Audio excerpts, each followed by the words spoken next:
Moses blend?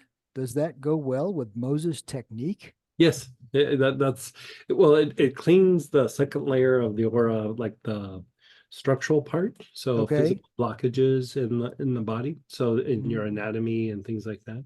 Yeah. Mm. And if I remember right, I think that's what digestive system. Let me look that up. I Okay. can tell you real quick. All right.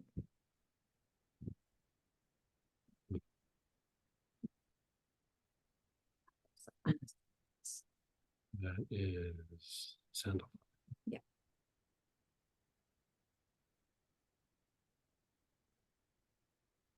I put in SA and it says, "Do you mean sandal farm?" Yes, yes, I do.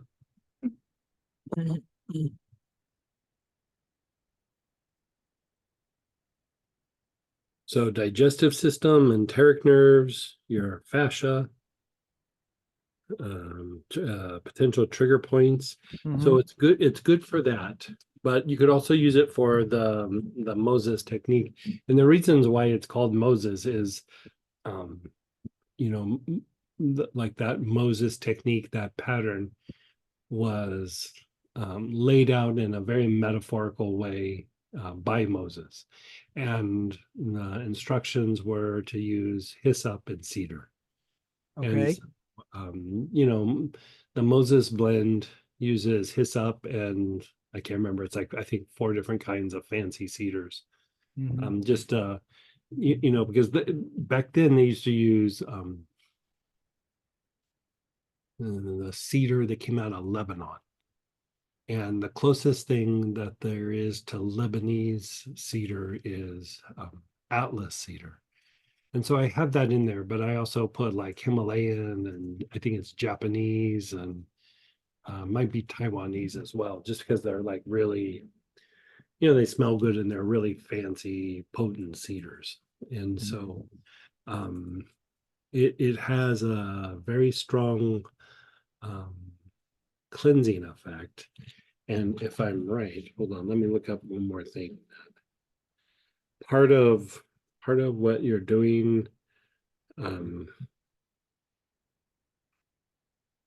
when you work with cedar and hyssop together is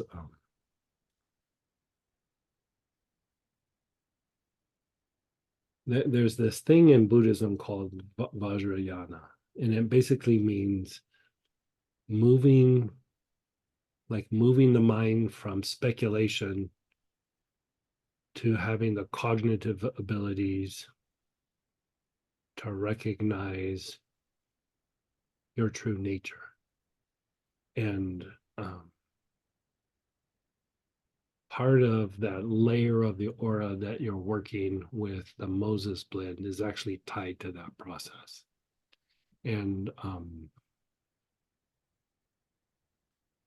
what Moses was putting forth with uh, using those two oils, and sometimes you use them individually and sometimes you use them together.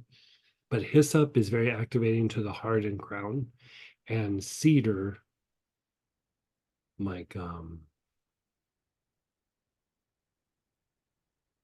mixes the energy of the heart and crown. So Okay. basically, you're connecting the incarnated and higher soul. Like because you're the throat being the void between the upper centers are higher soul oriented, the heart down is incarnated soul oriented. And so when you mix them, the connection between the higher soul and the incarnated soul is increased. But what Moses was putting that forth for was karmic issues. Like he Hmm. he basically said, use this process and do it 7 times for karmic issues. And back then, the karmic issue that they usually were talking about was what's that condition where the body gets all. Oh, leprosy? Yeah, they were treating leprosy. Hmm. And so they would refer to it as a skin related condition, but it's basically the basic chakra is just super, super, super filthy. and there's a little bit of a bacterial infection. And so it's a way to clean up the form. Like you're basically cleaning up the form, because anything basic chakra is form oriented. And so you're cleaning up the form so that more soul energy can flow through the body and resolve the health issue. Okay. Yeah. Um, But basically the technique is, heart, the more potent form is back, heart, navel, crown. mhm. But if you want to direct it like to a certain area of your body, like say you had a bad shoulder or something, you would put your awareness on your shoulder, but your awareness would be on the front heart, then let it go, and then do back, heart, navel, crown. And then Okay. repeat, just keep repeating. Okay. So it would start off on the front heart with also attention on the area of interest, Right. like shoulder, knee, whatever. Yeah, think of the heart and what you're thinking of like programming what you're going to work. Right. And then you go to Then you let it go, back and then heart. you just, yeah, because that process will purify the body, but it will also it has a purifying effect on the chakras. Okay. Yeah. So in class we did the advanced Moses technique. Yeah, it's stronger. Yeah. So if I really get excited, just do the whole advanced Yeah. technique. Yeah. Okay. Yeah. And it's a great one to take a salt bath in. Okay. Yeah. All right. I have this friend who she's a medical aromatherapist, and she's a little bit religious, like very Christian. Like I don't tell her what I do because I'm sure she'd think I would be associated with the devil. That kind of Christian, you know what I mean? Yeah. Yep. And but like she uses that same, she uses a version of it where she mixes hyssop and I think just Atlas cedar. And one day we were chatting and she started talking about it, and she goes, I don't know what it is, but it's just magic. It does things that I don't even understand. And I was like, I hear you, because it does Yeah. those other energetic things. Mhm. But I couldn't say like it does energy stuff. She'd be like, Yeah. and so I just go, I know it is magic, Yeah. but literally. Yep. Yeah.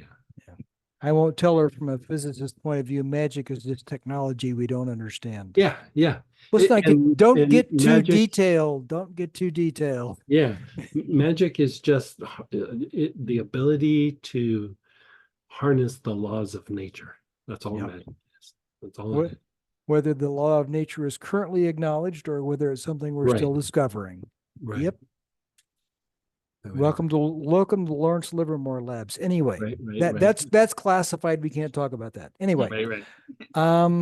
So speaking of Moses technique, the other night I woke up at my 2:30 in the morning, and it occurred to me to start doing Moses technique with a mantra. And I played with a couple and didn't really hit on anything that really lit me up. If you were going to do Moses technique and do a mantra at the same time, what mantra might you choose? Well, that's a very juicy question. No, I love Well, what can I say? You and I kind of think down the same track. Well, you have a couple of things that you could use. Uh-huh. So if you're just doing general healing, I would say Om Mani Padme Hum Mhm. could be a thing that you use. But I think you're looking for something juicier than that. And if we wanted to turn it up to 11? Yeah.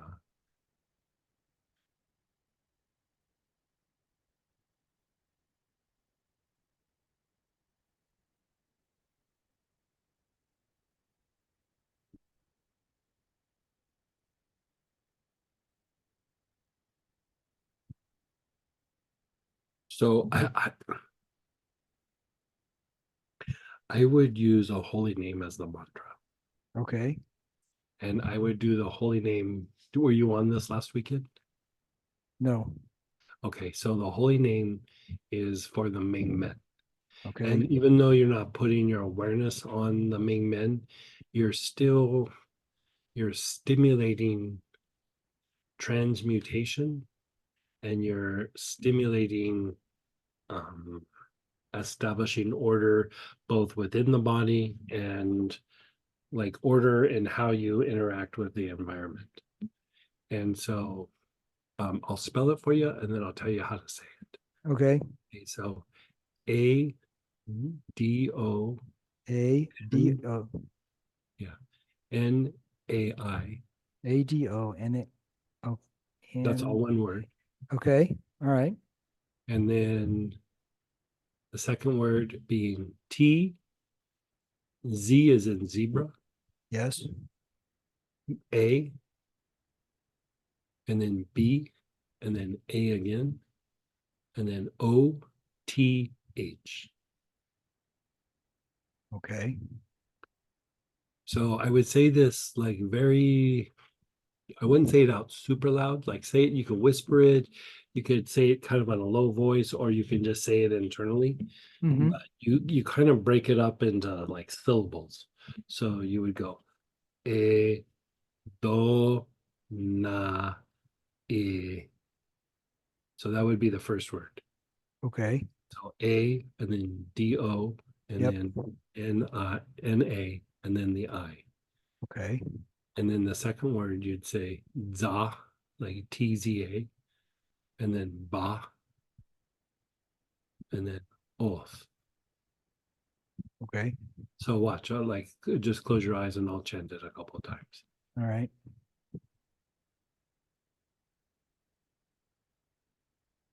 E do na e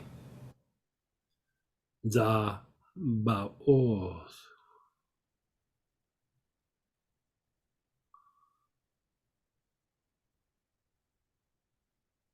E do na e za ba oath.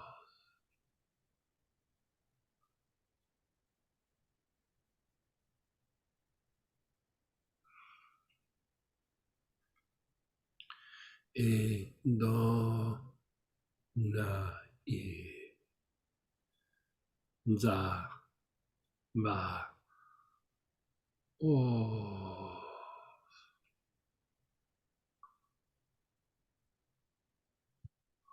Oh, that feels nice. Yeah, that's good. How's That's that good. feel? That's Yeah. good. Yeah. So like inhale it, do a cycle, say the name a couple of times, and then just keep repeating the cycle. Because the holy name will deepen what you're doing with the centers.